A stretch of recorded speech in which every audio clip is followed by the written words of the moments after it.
Hello everyone. इस video में हम जज की वैकेंसी की बात करेंगे। टोटल 66 पोस्ट जो है वो टोटल वैकेंसी में है। और वैकेंसी की बात करने से पहले आप चैनल को सब्सक्राइब कर लो। इस चैनल में हम जो भी लेटेस्ट वैकेंसीज होती है या उनसे रिलेटेड जो भी नोटिफिकेशन होता है वो नोटिफाई करते हैं। अगर आपको कोई भी क्वेश्चन है, कोई भी क्वेरी है, तो आप मेरे इंस्टाग्राम में मेरे को डीएम कर सकते हैं या फिर आप यूट्यूब पे भी जो है वो डायरेक्टली कमेंट कर सकते हैं। बात कर लेते हैं इसके सिलेबस की एंड वैकेंसी की। देखो, इसकी वैकेंसी मैंने एक पिछली वीडियो में भी पहले से नोटिफाई करी हुई है। आप मेरे चैनल में जाके देख सकते हैं। इस वीडियो में हम उनके सिलेबस की बात करने वाले हैं। हालांकि मैं आपको जो है उसकी लास्ट डेट और टोटल नंबर ऑफ वैकेंसी जो है वो आपको बता दूंगा। जैसा कि आप इसमें देख सकते हैं, ये है ऑनलाइन, मतलब आप ऑनलाइन ज्वाइन का फॉर्म भर सकते हैं। तेलंगाना स्टेट जुडिशल सर्विस में है ये, सिविल जज जूनियर डिवीजन की। और स्टार्ट डेट है इसकी 8 दिसंबर से लेके 29 दिसंबर जो है इसकी लास्ट डेट है फॉर्म फिल करने की। यानी कि आप दिसंबर से जो है आप फॉर्म भरना स्टार्ट कर सकते हैं। और लास्ट डेट जो है इसमें वो 29 दिसंबर इन्होंने दी है। बात कर लेते हैं इसमें मेन जो है वो सिलेबस की। सिलेबस में अगर हम बताएं तो इसमें देखो 3 स्टेजेस में होगा, जैसे हर स्टेट में होता ही है। पहले प्री होगा, फिर उसके बाद इसमें मेंस होगा, फिर उसके बाद जो है इंटरव्यू होगा। इन्होंने इसमें सिलेबस भी आपको नोटिफाई किया हुआ है। जो प्री का एग्जाम होगा वो जो है 100 को मार्क्स का होगा। 100 ही इसमें क्वेश्चन आएंगे, 2 आवर जो है आपको मिलेंगे एग्जाम को जो है वो क्लियर करने के लिए। और ये स्क्रीन बेस्ड है, मतलब ऑनलाइन जो है फॉर्मेट में होगा। मतलब आपका जहाँ पे भी सेंटर होगा कंप्यूटर बेस्ड जो है आपको इसको देना पड़ेगा। इसमें सिलेबस की बात करें प्री के, तो प्री में जो है आपके लिए सिलेबस जो इनका मेंस का है, सिविल लॉज का एंड क्रिमिनल लॉज का जो इंग्लिश का है, वो सेम सिलेबस ही है इसमें। और ड्यूरेशन मैंने आपको बता ही दी है, वो 2 घंटे की है। और जो शॉर्ट लिस्टेड होंगे 1:10 रेशो, वही अगर जितनी भी वैकेंसीज है उसके 1:10 रेशो जो है कैंडिडेट सिलेक्ट होंगे और फिर जो है मेंस एग्ज़ाम देंगे। मेंस में इनके 3 पेपर हैं, civil law, criminal law and English का। सिविल लॉ की अगर बात करें तो सिविल लॉ में जो है सिलेबस है code of civil procedure along with the rules of practice।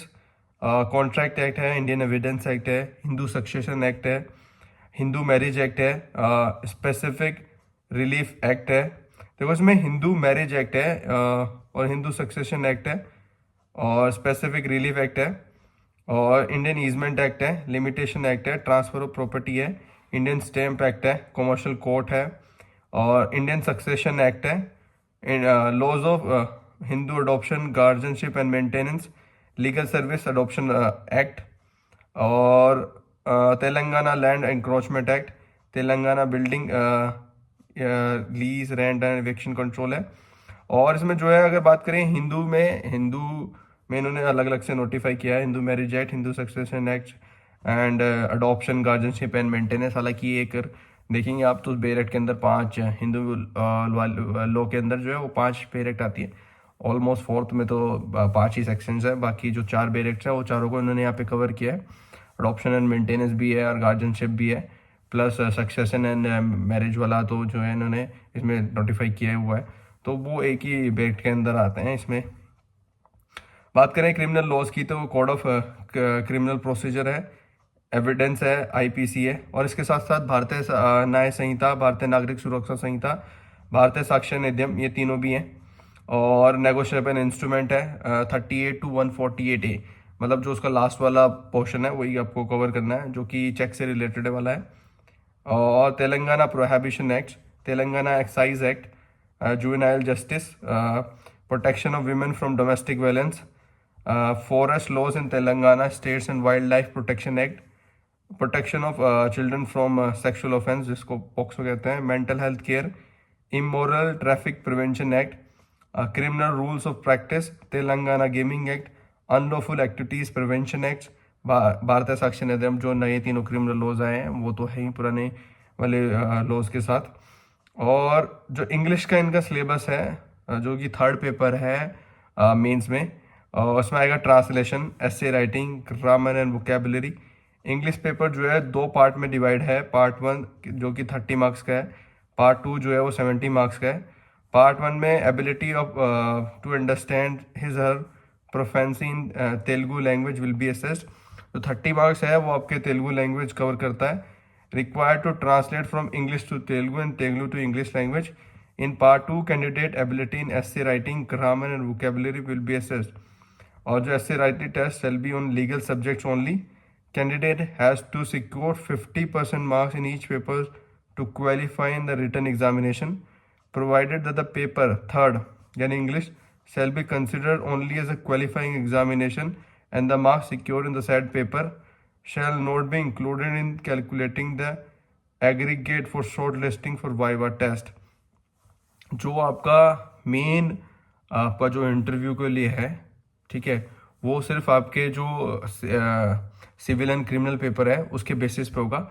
हालांकि आपको जो है ये लैंग्वेज वाला पेपर है, इसको क्वालिफाई करना जो है आपको एसेंशियल है, यानी कि नीडेड। अगर आपने इसको क्वालिफाई कर दिया तब जाके आपका सिविल और जो क्रिमिनल वाले बेस पेपर में जितने भी नंबर आएंगे उसके बेसिस पे जो है फिर आपको इंटरव्यू के लिए कॉल किया जाएगा।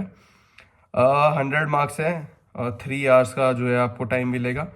Question examination answered only in English, मतलब इंग्लिश में होगा इस प्योरली, एक्सेप्ट इन केसेस जहाँ पे वो तेलुगु का ट्रांसलेशन करना है। नॉलेज ऑफ एप्लीकेंट, और जो वाइवाज में होता ही है कि वो बताया कि आपका जो है जो भी आपकी नॉलेज है या फिर आपकी पर्सनैलिटी है उसको टेस्ट करेंगे। और जो बात करें इसके वाइवा की, वाइवा जो है वो 30 नंबर्स का है इसमें, यानी अगर आपने जो मेंस में है, रिटन एग्जामिनेशन में है, आपने अच्छा स्कोर कर लिया है तो आपका जो है फिर वाइवा ओनली 30 मार्क्स जो है वो कैरी कर रहा है। 100 एंड 100 मार्क्स के जो है वो 2 पेपर हैं सिविल एंड क्रिमिनल के, जिससे आपके जितने भी मार्क्स आए होंगे वो एग्रीगेट हो गए, फिर उसके बाद आप वाइवा में जाएंगे। तो अगर आपने उनमें अच्छा स्कोर किया होगा, आप लीड पे होंगे तो डेफिनेटली आपका सिलेक्शन हो जाएगा। तो आप अपना जो भी राइटिंग पोर्शन है उसको अच्छे से स्ट्रॉन्ग करिए, उस पर फोकस रखिए। बाकी आप चैनल को भी जो है वो सब्सक्राइब रखो। इस चैनल में हम जो भी लेटेस्ट वैकेंसीज होती है या उससे रिलेटेड जो भी नोटिफिकेशन होता है वो नोटिफाई करते हैं। अगर आपको कोई भी क्वेश्चन या कोई भी क्वेरी है तो आप मेरे इंस्टाग्राम पे मेरे को डीएम कर सकते हैं, या फिर आप यूट्यूब पे भी जो है वो डायरेक्टली कमेंट कर सकते हैं। जितना भी मेरे को पता है या जो भी मेरे पास एक्सपीरियंस या नॉलेज है मैं आपसे डेफिनेटली उसमें शेयर करके आपकी हेल्प करूँगा। बाकी आप बेल आइकन भी जो है वो दबा के रखो ताकि आपको टाइमली नोटिफिकेशन मिलता रहे।